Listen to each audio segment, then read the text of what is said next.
Hi guys, welcome to the episode 1 of under rated music directors in Telugu film industry. ఈరోజు మనం discuss చేసుకోబోయే music director వచ్చేసి Sunny MR అనమాట. Firstly ఈయన మ్యూజిక్లో ఉన్న క్వాలిటీ గురించి చెప్పాలంటే, మన అరిజిత్ సింగ్ తెలుగులో పాడిన సగం పాటలు ఓన్లీ ఈయన కంపోజిషన్లో పాడారు.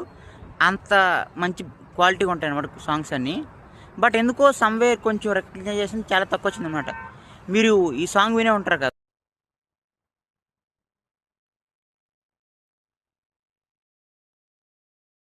ఎస్, ఈ సాంగ్ని కంపోజ్ చేసింది ఈయనే.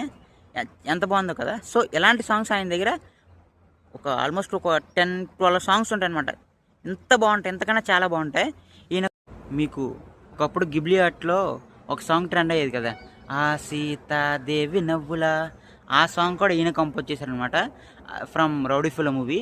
సో ఇలాంటి సాంగ్స్ చాలా ఉంటాయి ఆయనవి. మీకు కొంచెం టైం ఉంటే ఆయన సాంగ్స్ వినండి. స్పాటిఫైలోకి వెళ్ళి కానీ యూట్యూబ్లోకి వెళ్ళి కానీ సెర్చ్ చేసి చూడండి.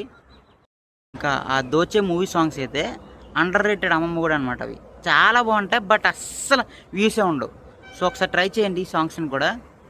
నేను మన డైరెక్టర్స్ అందరూ రిక్వెస్ట్ చేసేది ఒకటే, మీకు ఒక మంచి ఫ్రెష్ మ్యూజిక్ కావాలంటే ప్లీజ్ హైర్ సన్నీ ఎంఆర్. చాలా మంచి కంపోజిషన్ ఇస్తారు మీకు, ఎక్కడా కూడా ఎటువంటి లోటైతే రాని మంచి ఫ్రెష్ ఆల్బమ్ ఇస్తారు. సో ఆయన రీసెంట్గా చేసిన ఓంబింబుష్ ఆ సాంగ్ ఎంత హిట్ అయిందో అందరికీ తెలుసు. If you like my content, please follow my page. Thank you. Jai Hind.